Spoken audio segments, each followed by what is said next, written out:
नमस्कार दोस्तों, मैं शशिकांत कुमार स्वागत करता हूं आप सभी का कृषि स्मार्ट स्टडी यूट्यूब चैनल पर।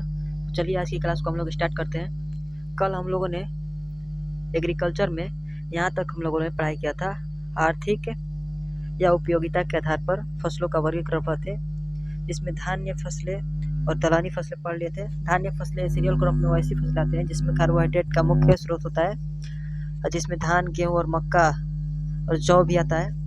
और दूसरा पढ़े थे जो इसमें दलहनी फसलें, जिसमें हम लोग का पल्स क्रॉप आता है। इसमें आपका क्या होता है, तो प्रोटीन का भरपूर मात्रा पाई जाती है इसमें, और इसकी जड़ों में नाइट्रोजन फिक्सेशन करने की बैक्टीरिया होती है, जो कि हम लोगों ने इस पर गहन चर्चा कल किया था।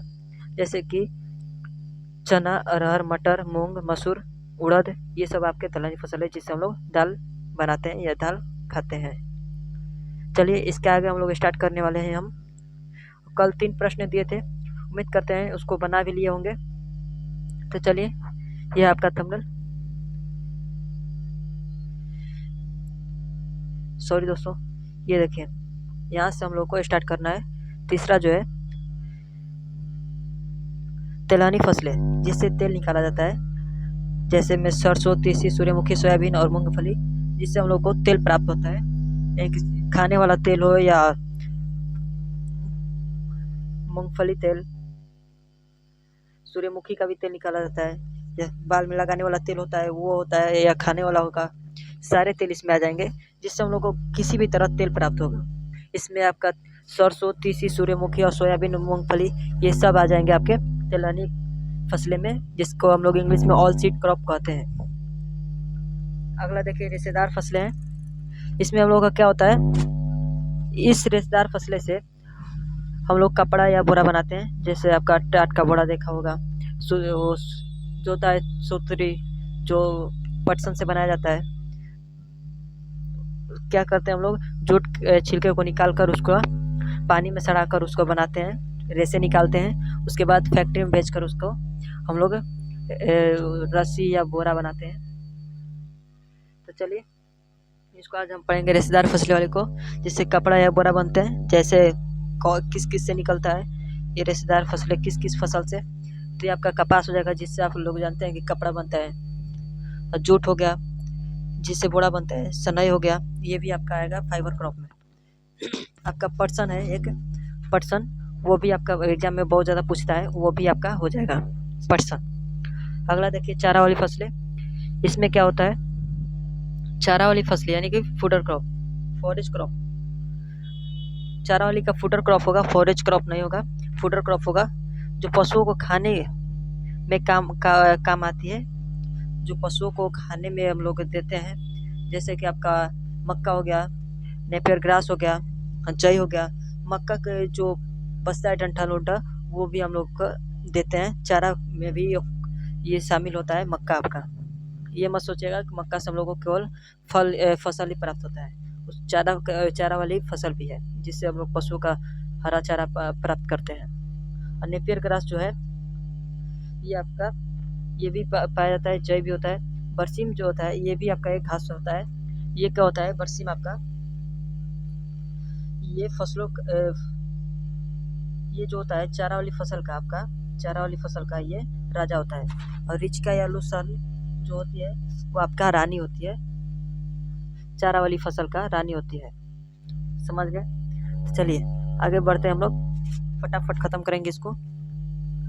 अगला है शर्करा फसलें। शर्करा फसलें, जिससे हम लोग को चीनी या गुड़ प्राप्त होता है। यहाँ पर दिया है, सॉरी, जिससे हमें चीनी और गुड़ प्राप्त होता है, जैसे चुकंदर और गन्ना। तो भारत में 70% चीनी और गुड़ का उत्पादन गन्ना से ही होता है। 30 से 35% ही आपका चुकंदर से होता है, यानी कि 65 से 70% आपका गन्ना से हो जाएगा, 30 से 35% आपका चुकंदर से हो जाएगा। चीनी प्राप्त होता है हमारे भारत में। तो अगर पूछ देगा आपका कि सबसे ज़्यादा चीनी किससे बनाई जाती है, अगर दोनों रहेगा तो आप गन्ना को मारिएगा सबसे ज़्यादा। समझ गए? गन्ना से 70% या 65 से 70% आपका चीनी या गुड़ बनता है। अगला देखते हैं हम लोग, उद्दीपक फसल, यानी कि आप उत्तेजक फसल, उद्दीपक फसलें या उत्तेजक फसलें दोनों एक ही होता है। ये क्या करता है, हमारे शरीर में ताजगी उत्पन्न करता है, यानी कि कुछ टाइम के लिए एनर्जी देता है, जिसको किसी काम को करने के लिए कुछ टाइम के लिए एनर्जी देता है, ताकत देता है। तो कौन सी क्रॉप हो गई जो शरीर में ताजगी लाता है, एक लाइन में दिया हुआ है, शरीर में ताजगी लाता है यानी कि एनर्जी लाता है। कौन कौन सी फसलें हैं? तो चाय। तो कभी कभी आप लोग चाय पीते होंगे तो आपको पता होगा कि चाय पीने के बाद एनर्जी क्रिएट होती है हमारे शरीर में, अलग ही टाइप का महसूस होता है। कॉफ़ी पीने के बाद भी होता है। कॉफ़ी, तंबाकू जो खाते हुए हैं, तंबाकू जो खाते हैं, जिसके माता पिता खाते हैं, जो स्टूडेंट है जिसके माता पिता खाते हैं, पिताजी खाते हैं, उनको पता होगा। पिताजी से पूछिएगा कि तंबाकू क्यों खाते हैं, तो कहते हैं, वो लोग कहेंगे कि अच्छा लगता है, यानी कि उनको कुछ टाइम के अच्छा लगता है, इसलिए उन लोग खाते हैं। तो चलिए आगे बढ़ते हैं हम लोग। जड़ व कंद वाली फसल, जड़ व कंद वाली, यहाँ पर दिया है रूट और ट्यूबर्स वाली क्रॉप, रूट और एंड ट्यूबर्स क्रॉप दिया है। ये क्या होता है?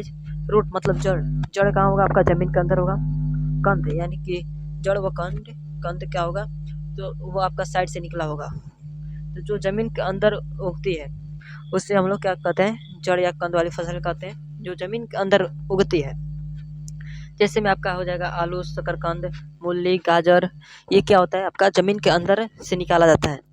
इसमें भी और हो जाएगा, हो सकता है जैसे में कि आपका आलू दे दिया है, मूली दिया है, गाजर दिया है, हाँ शकरकंद भी दिया है, आपका लहसुन भी हो जाएगा, प्याज भी हो जाएगा। इसी में जड़ और कंद वाली फसल में आपका आ जाएगा। एग्जाम्पल में लहसुन और प्याज वाला ज़्यादा पूछता है, और इन चारों ऑप्शन को भी ध्यान में रखिएगा, इस चारों उदाहरण को भी ध्यान में रखिएगा। चलिए, ये था आपका आर्थिक उपयोगिता के आधार पर आपका फसल के वर्गीकरण था। ये जो आगे पढ़ने वाले हैं हम लोग, तो जीवन चक्र के आधार पर हम लोग फसलों का वर्गीकरण करने वाले हैं, जीवन चक्र के आधार पर। तो चलिए जीवन चक्र के आधार पर फसलों का वर्गीकरण करते हैं। तो पहला जो है एक वर्षीय फसल। इसमें क्या होता है? किसी फसल को बोते हैं तो 1 साल के अंदर वो आपका फल दे देता है, यानी कि वो फल देकर वो नष्ट हो जाता है। तो ऐसे में कौन आएगा आपका? तो धान, गेहूँ, मक्का, सरसों, ये सब क्या है? 1 साल के अंदर खत्म होने वाली, जड़ से खत्म होने वाली फसलें हैं, जो अपना जीवन चक्र बोने से लेकर बीज बनने तक, यहाँ पर पोस्ट में लिख दिया गया है, बोने से लेकर बीज बनने तक 1 साल या 1 ऋतु में पूरा करते हैं। 1 ऋतु जानते हैं आपका 4 महीना का होता है, वैसे 3 महीना का होता है। एक पतझड़ का पता नहीं चलता है, इसलिए एक मौसम का 4 महीना का हो जाता है। समझ गए? चलिए द्विवर्षीय फसलें के बारे में जानते हैं, यानी कि बाइलिंगुअल क्रॉप्स के बारे में। इसमें क्या होगा? जो पहले साल अपनी वनस्पतिक वृद्धि यानी कि पत्ते, जड़ को बढ़ावा देती है, और दूसरे साल में फूल और बीज देती है। 1 साल क्या होगा? वनस्पतिक वृद्धि होगा, यानी कि अपने तना को बढ़ाएगा, पत्तियों को बढ़ाएगा, अपने शाखाओं को बढ़ाएगा, तना शाखा और जड़ को गहराई करेगा। फिर अगले साल क्या देता है? 1 साल के अंदर फूल और बीज देता है, तो आपका 2 साल के अंदर आ जाएगा। जैसे में चुकंदर, प्याज, बंद गोभी, ये सब हो जाएगा। आप लोग सोच रहे होंगे चुकंदर और प्याज जो है ये आपका, और गोभी, ये आपका बाइलिंगुअल क्रॉप में नहीं होगा। आपको बता दें, इसको बीज बोने से लेकर जब इसका हार्वेस्टिंग किया जाता है तो लगभग आपका 2 वर्ष 1 साल से अधिक हो जाता है, यानी कि 1 साल 2 महीना या 3 महीना, 4 महीना या 5 महीना ऐसे हो जाता है, इसलिए बाइलिंगुअल क्रॉप में इसको लेते हैं। 2 वर्ष या 2 वर्ष से कम वर्ष में ये खत्म होगा तो आपका बाइलिंगुअल में होगा। अगर 1 साल और 1 साल या 1 साल से कम में होगा तो आपका एनुअल क्रॉप में होगा, यानी कि 1 वर्षीय फसल में होगा। समझ गए? चलिए अगला है बहुवर्षीय फसलें, यानी कि पेरिनियल क्रॉप। पेरिनियल क्रॉप में क्या होता है?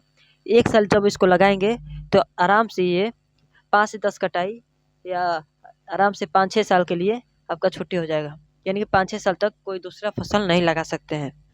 जैसे कि हॉर्टिकल्चर में लेंगे, हॉर्टिकल्चर में जब आप लोग पढ़ेंगे तो उसमें सारे पेड़ पौधे बाइलिंगुअल पेरिनियल क्रॉप में आते हैं। क्यों? क्योंकि वो एक बार लगाने के बाद कम से कम 10 वर्ष के अंदर वो आपका कुछ नहीं होता है, यानी कि 10 वर्ष तक चलता ही चलता है। 10 वर्ष के बाद ही उसके उससे आप फल प्राप्त कर सकते हैं या उससे लकड़ी प्राप्त कर सकते हैं। समझे? तो चलिए बहुवर्षीय फसल में कौन आता है, फसल के बारे में हम लोग जानते हैं। वो तो आपका हॉर्टिकल्चर का क्वेश्चन था।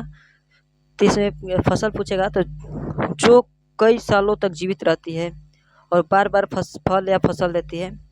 जैसे में क्या हो जाएगा, फूडर क्रॉप, नेपियर ग्रास, रेजिका और गन्ना। ये क्या होता है, 2 साल से अधिक साल भी जीवित रहता है, कई सालों तक जीवित रहता है, या एक से अधिक कटाई देता है, बार बार कटाई देता है, बार बार फल देती है, बार बार इसको लगाना नहीं पड़ता है। रिजका जो है, रिजका आपका चारा वाली फसल का रानी है, चारा की रानी है। इसको आप लोग दिमाग में बैठा लीजिएगा। जो बरसीम होता है, बरसीम, ये आपका राजा होता है, राजा। ये आप लोग याद रख लीजिएगा। अगला देखिए, विशेष उपयोग के आधार पर फसलों का वर्गीकरण में बांटा गया है। विशेष उपयोग के आधार पर फसलों का वर्गीकरण में बांटा गया है। तो इसमें देखिएगा क्या क्या दिया गया है। अंतर्वर्ती फसलें। अंतर्वर्ती फसलें क्या होती है? अंतर्वर्ती फसल, इसमें आपका, एक मिनट रुकिएगा, इसमें आपका क्या होगा, तो मुख्य फसलें किसी कारणवश नष्ट हो जाती है।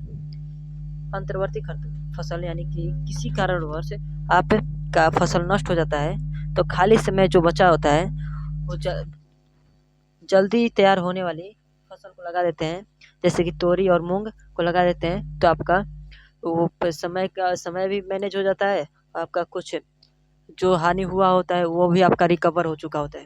यानी कि इसमें क्या होगा, मान कर चलिए कि आप गेहूँ लगाए थे और आपका किसी कारणवश या फिर आपदा के कारण हो सकता है, या जानवरों द्वारा हो सकता है, या कीटनाशकों द्वारा हो सकता है, किसी कारणवश आपका वो क्षतिग्रस्त हो गया है आपका फसल। तो जो आप तो जानते हैं 4 महीने के अंदर कोई भी फसल नहीं लगा सकते हैं, अगला क्रॉप नहीं लगा सकते। यानी कि धान बोए हैं तो गेहूँ के लिए 4 महीना के धान के लिए आपका 4 महीना का इंतजार करना पड़ेगा। अगर धान लगाए हैं तो वो नष्ट हो जाएगा, तो कम से कम 3 से 4 महीना के लिए आपको बैठना पड़ेगा। वो आपका जो लॉस जाएगा वो अलग से।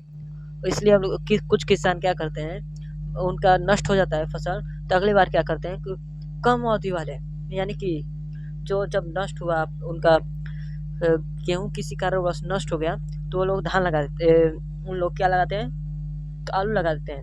वो जब आएगा धान वाला दिन जब आ जाएगा, तो उस समय क्या होगा, उस समय आपका ये होगा कि धान वाला फसल भी आपका पकड़ा जाएगा। धान वाला फसल जो बोएंगे वो भी बो सकते हैं, और जो आपका गेहूँ जितना का नष्ट हुआ था तो उसका रेवेन्यू भी कुछ निकल जाएगा आपका आलू लगाने से आपका। समझे? आलू ही नहीं, आप मूंग भी लगा सकते हैं, वो भी 2 से 3 महीना का ही उसका लाइफ साइकिल होता है। चलिए इस पर ज़्यादा बात नहीं करेंगे।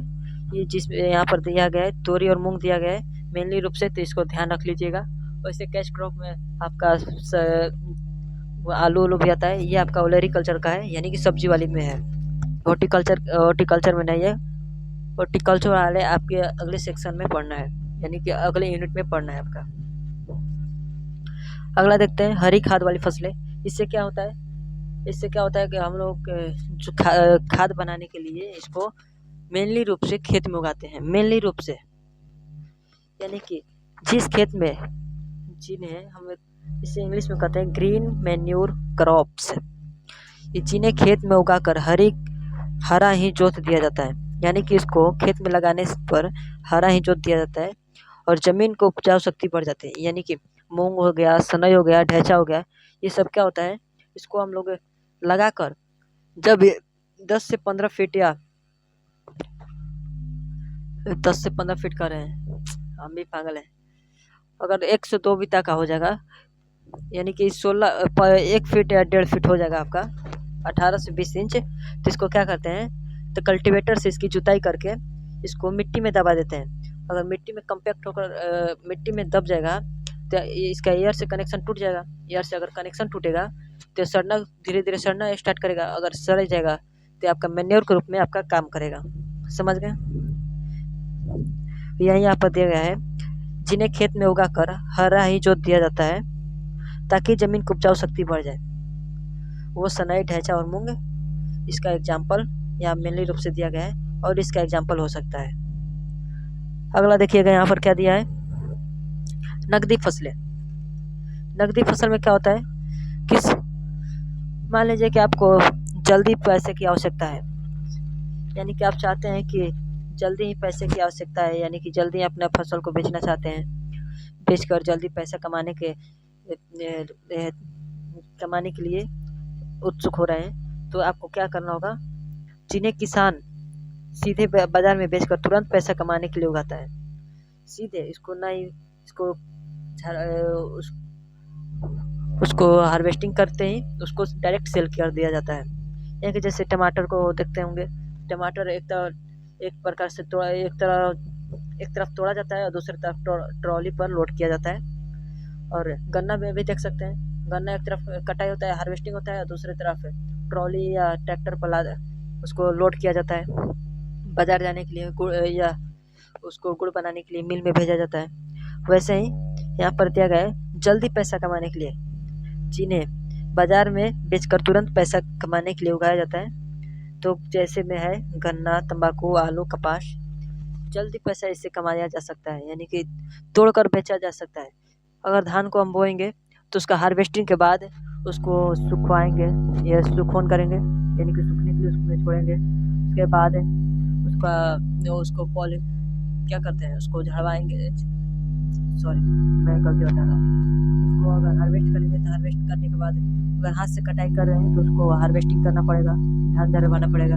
झड़वाने के बाद उसके बाद क्या करना होगा, तो उसको सुखाना पड़ेगा। सुखाने के बाद उसके बाद आपको फिर उसको क्या करना होगा, एक मिनट रुकिएगा, काम क्यों नहीं कर रहा है। हाँ, तो उसको सुखाने के बाद उसको फिर पॉलिशर में डाला जाएगा, फिर उसके बाद चावल निकलेगा, तब उसको बाजार में ले जाएंगे, बेचेंगे, तब हम लोगों को मुनाफा मिलेगा। यानी कि इसमें कम से कम आपका 1 से 2 महीना का लॉस चला जाता है, 1 से 2 महीने का लॉस चला जाता है। तो इतने टाइम में वो हम लोग क्या करेंगे, एक तरफ ऐसा होता है डायरेक्ट, अगर हार्वेस्टिंग करते डायरेक्ट चावल निकलता, अगर डायरेक्ट चावल निकलता तो हम लोग जाकर बाजार डायरेक्ट बेच देते हैं। तो जो हम लोग 1 महीना लगाए वो 5 मिनट में आपका हो जाता ना। इसलिए धान आपका नकदी फसल में नहीं आएगा। गन्ना को देखिए, अगर गन्ना को अगर छील कर अगर घर पर ले जाकर रखे, फिर उसको हार्वेस्टिंग करते नहीं बेचा जाएगा तो वो क्या होगा, खराब हो जाएगा। ऐसे ही खराब हो सकता है। टमाटर को अगर 2-4 दिन रखते हैं घर पे तो वो खराब हो सकता है। इसलिए उसको क्या कहते हैं, तुरंत तोड़कर ही तुरंत बेच दिया जाता है और जल्दी ही पैसा आपको मिल जाता है। चलिए तो अगले फसल की ओर बढ़ते हैं। आवरण फसलें, यानी कि ये क्या होती है, जो जमीन को पूरी तरह से ढक कर रखती है ताकि मिट्टी कटाव न हो सके, जैसे लोबिया और मूंगफली। चलिए एक बात बताता हूँ मैं आपको। तो जो देखते हैं किसी नदी किनारे जो बसा होता है वहाँ पर काफ़ी अच्छा खासा वहाँ पर फसल उगाया जाता है। वो क्यों होता है, उसमें आपका ये ऐसे होता है कि ये कभी किसी तरफ ये बाढ़ लाई होगी, ये नदी, वो नदी किसी न किसी तरह ये उसमें जल स्तर बढ़ गया होगा। तो क्या होगा कि कहीं और से मिट्टी बहा कर लाकर अगर ऊपर क्या करती है, उस पर बिछा देती है, तो जलोढ़ मिट्टी कहलाती है। अगर नदियों द्वारा बहा कर लाया जाएगा तो उसे जलोढ़ मिट्टी कहेंगे।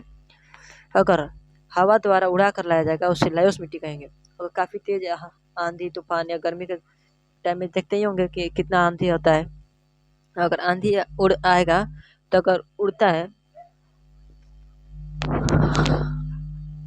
अगर उड़कर आ जाएगा तो उसे लायोस मिट्टी कहते हैं। तो आपका क्या हो जाएगा, ऊपरी जो परत होती है एक 5 से 7 इंच ही आपका 5 से 7 इंच तक ही हम लोगों का अच्छा मिट्टी होता है जिसमें हम लोग फसल बो सकते हैं। अगर उससे ज़्यादा नीचे से इस्तेमाल करेंगे तो शायद हम लोग को अम्लीय मिट्टी या कोई और मिट्टी मिल सकती है जिसमें अच्छा उत्पादन नहीं हो सकता है। समझ गए। इसीलिए 5 से 7 इंच का जो होता है, 5 से 7 इंच गहराई उतने मिट्टी में ही हम लोग को बोना चाहिए किसी भी फसल को। समझ गए? इसे उसे बचाने के लिए किस किस फसल का उपयोग करेंगे जो कि हमारे हवा से ना उड़े। पानी से तो पानी का नहीं जिक्र किया इसमें, लेकिन हाँ हवा जो आएगा, हवा से लायोस मिट्टी जो कि जिसको कहते हैं, वो हवा आएगा तो हवा से ये उड़कर नहीं जाएगा, ये आपके खेत में ही रह जाएगा। वो जो हवा आएगा ये आपके ये फसल संभाल लेंगे, जो कि वो मिट्टी को उड़ने नहीं देंगे। इसमें कौन कौन सी मिट्टी आएगी यहाँ पर देख लीजिए। मिट्टी कह रहे हैं कौन कौन सी फसल आएगी, तो लोबिया और मूंगफली आएगी। ये क्या करता है, तो जमीन को पूरे ढकने का काम करता है, जो कि मिट्टी कटाव को रोकने में मदद करता है। चलिए अगला फसल दिया यहाँ पर ट्रैप क्रॉप, यानी कि मुख्य फसल को कीड़ों से बचाने के लिए खेतों के किनारे के चारों ओर एक फसल लगाया जाता है, जिससे हम लोग क्या कहते हैं, ट्रैप क्रॉप कहते हैं। देखिए एक एग्जांपल देखिए यहाँ पर, मान लीजिए कि यहाँ पर आपने लगाया है, यहाँ पर कपास लगाए हैं, ये हो गया आपका कपास। सॉरी कहाँ गया, हाँ चलिए एक मिनट, ये हो गया आपका कपास, ये हो गया आपका कपास। एक मिनट, कपास, ये आपका कपास हो गया। ये हो गया आपका भिंडी, ये आपका भिंडी हो गया। अगर कोई भी कीट आएगा, कोई भी कीट आएगा तो यहीं पर आपका फंस कर रह जाएगा। कोई भी अगर कीट आपका आएगा तो यहीं पर आपका फंस कर रह जाएगा। इसके आगे तो आपका जाएगा नहीं कीट, इसके आगे आपका कीट नहीं जाएगा, इसको पूरे जकड़ लेगा। जो कपास पर अगर यह नहीं होता तो क्या करता पूरा कीट, डायरेक्ट कपास पर आपका अटैक करता ना। जैसे यहाँ पर देखिए, अगर यहाँ पर नहीं है कोई, ये कपास है और कोई कीट आएगा तो डायरेक्ट इसी पर करेगा ना हमला। अगर इसी के चारों तरफ हमने इसको लगा दिया भिंडी, तो इसमें क्या करेगा, अब ये कोई भी कीट आएगा तो पहले भिंडी पर अटैक करेगा। कितना है तो भिंडी के पर अटैक करते ही निकल जाएगा, काम करके निकल जाएगा, और मुख्य फसल जो है हम लोग का कपास वो बच जाएगा। ये क्या होगा, यहाँ तक कम कीट पहुँचेंगे तो कम हानि होगा हम लोग का। समझे? जैसे यहाँ पर समझिए, मैंने सुबह एक बताया था, मान लीजिए कि यहाँ पर एक जगह 5 किलोमीटर दूरी पर आपका भोज हो रहा है, भोज 5 किलोमीटर की दूरी पर, और एक जगह हो रहा है 50 किलोमीटर दूर हो रहा है, 50 किलोमीटर दूर। तो सबसे पहले आप कहाँ जाएंगे, पहले 50 किलोमीटर वाला के पास या 5 किलोमीटर वाला के पास? ऑब्वियसली आप 5 किलोमीटर वाला के पास ही जाएंगे, क्योंकि यहाँ पर आप खा कर भी निकल गए। अगर यहाँ पर खा कर निकल गए तो आपका रास्ते में जाते जाते आपका 50 किलोमीटर ये आपका बच जाएगा।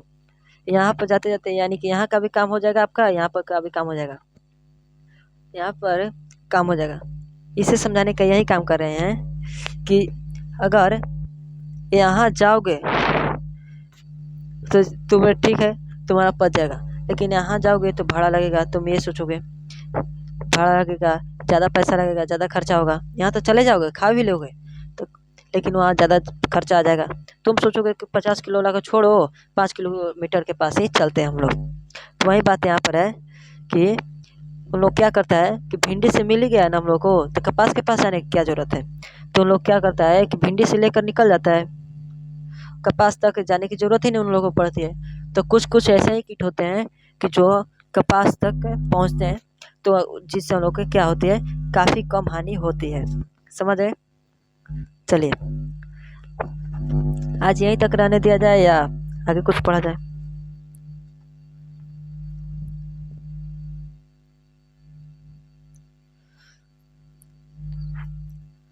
अभी कम से कम 1 घंटा का आपका है, 1 घंटा उतना तो नहीं कर सकते, तो चलिए, लेकिन ये एक फैमिली ख़त्म कर देते हैं हम, ग्रेमनी फैमिली। ज़्यादा नहीं है, थोड़ा सा है। इस देखिए यहाँ पर पढ़ लिया हम लोगों ने, ये पढ़ा था, किसके आधार पर पढ़ा था हम लोगों ने, हम विशेष उपयोग के आधार पर वर्गीकरण पढ़े थे। अब देखिए यहाँ पर दिया है विशेष फैमिलीज के आधार पर उदाहरण दिया हुआ है। विशेष फैमिली के आधार पर, यानी कि विशेष कुछ ऐसे फैमिली होते हैं, यानी कि कुछ ऐसे परिवार होते हैं, नहीं, कुछ वर्गीकरण परिवार के आधार पर भी होते हैं, यानी कि वो किस परिवार का वो आपका क्रॉप है, किस परिवार का फसल है। तो पहला देखिए, कृषि विज्ञान में फसलों को उनके वैज्ञानिक लक्षणों के आधार पर अलग अलग परिवारों में बांटा गया, यानी कि अलग अलग परिवार में उसको बांटा गया है, फसल को बांटा गया है। देखिए, सबसे महत्वपूर्ण 8 कुलों में पूरा विवरण है, यानी कि 8 भागों में बांटा गया है। किसको? तो फसल को फैमिली के आधार पर। फैमिली पहला जिसमें से है आपका ग्रेमनी या पोएसी फैमिली, जिससे हम लोग घास परिवार भी कहते हैं। ग्रेमनी या पोएसी फैमिली, जिससे हम लोग घास परिवार भी कहते हैं, इस बात को ध्यान में रख लीजिएगा। तो घास कुल मतलब कि परिवार, घास कुल यह कृषि का सबसे बड़ा महत्वपूर्ण कुल है, यानी कि महत्वपूर्ण परिवार है। इसे सामान्य भाषा में घास परिवार भी कहते हैं। आ गया ना यहाँ पर पॉइंट आपका, यहाँ पर आपका पॉइंट आ गया ना, घास परिवार। तो इसको आप लोग नज़र में रखिएगा, ये आपसे सवाल पूछता है। इस कुल की फसलों में हमें मुख्य रूप से अनाज और कार्बोहाइड्रेट मिलता है। इससे हम लोग को अनाज या कार्बोहाइड्रेट मिलता है सबसे ज़्यादा। चलिए, तो कार्बोहाइड्रेट सबसे ज़्यादा किससे मिलता है? तो धान हो गया, गेहूँ हो गया, मक्का हो गया, गन्ना हो गया, बाजरा हो गया, ज्वार हो गया, जौ हो गया, इस सब से हम लोगों का मोटे अनाज वाली फसल है। इससे हम लोगों को कार्बोहाइड्रेट अधिक मिलता है। तो राइस जो है, यानी कि चावल, धान, ये आपका मेनली खरीफ मौसम का फसल है। ये गेहूँ जो है आपका रबी मौसम का फसल है। मक्का जो है आपका, ये आपका ऋतु में हर ऋतु में उगने वाली है, लेकिन मेनली रूप से पूछेगा तो आपका खरीफ फसल में आएगा, मेनली रूप से खरीफ में आएगा मक्का। गन्ना जो है नकदी और बहुवर्षीय फसल में आएगा। सॉरी दोस्तों, उधर डीजे बज रहा है, इससे मुझे कुछ डिस्टर्बेंस हो रहा है, इसलिए क्लास को यहीं पर एंड करेंगे। तो 2 मिनट और रुक जाइए, तब तक कि आपका क्लास भी ख़त्म हो जाएगा। बाजरा, ये मोटा अनाज वाली फसलें हैं, जिसमें क्या होता है, ये भी क्या करता है, कार्बोहाइड्रेट सबसे ज़्यादा इसमें मिलता है। ये मोटे अनाज वाली फसल के अंतर्गत भी आता है, इसका नाम ही दिया है मोटे अनाज। और चारा और अनाज वाली तो फसल में कौन आता है? सोरगम, यानी कि जिसको हम लोग कहते हैं जवार, यानी कि सोरगम कहते हैं। इसको कैमल क्रॉप भी कहते हैं, जवार, सॉरी, इसको नहीं शायद कहते हैं, वो आपको बता देंगे किसको कहते हैं। ये चारा और अनाज दोनों वाली फसल में आएगा। और जौ जो है, बारले, ये रबी का मेनली रूप से रबी का अनाज है, रबी का क्रॉप है। तो चलिए दोस्तों, या उम्मीद करते हैं कि यहाँ तक आपको समझ आया होगा। अगर नहीं समझ आया होगा तब हमें कमेंट सेक्शन में पूछ सकते हैं, और कोई भी दिक्कत हो हम कमेंट सेक्शन में पूछ सकते हैं। चलिए, मिलते हैं नेक्स्ट वीडियो में, पार्ट 3 में। पार्ट 3 एग्रीकल्चर का होने वाला है। 1 मिनट रुकेगा। पार्ट 3 एग्रीकल्चर का कल होगा, 7:15 पर होगा। आप टाइमली जुड़ना ना भूलिएगा, समझ गए? तो चलिए, मिलते हैं एक नेक्स्ट वीडियो में, तब तक ले थैंक यू। अरे भैया, क्यों हमारे नाक कटा रहे? Thank you. और कमेंट डिस्क्रिप्शन बॉक्स में टेलीग्राम और व्हाट्सएप चैनल का लिंक दे दूंगा, वहाँ आप जुड़ जाइएगा, जहाँ पर आपको मिल जाएगा PDF इसका मिल जाएगा। और कोई भी डाउट हो हमसे डायरेक्ट संपर्क कर सकते हैं, मेरा मोबाइल नंबर है, या फिर हमें मैसेज कर सकते हैं, व्हाट्सएप पर मैसेज कर सकते हैं, समझ गए? या आप कमेंट सेक्शन में हमसे पूछ सकते हैं कोई भी डाउट। चलिए, मिलते हैं नेक्स्ट वीडियो में, तब तक के लिए थैंक यू। जय हिंद, जय भारत।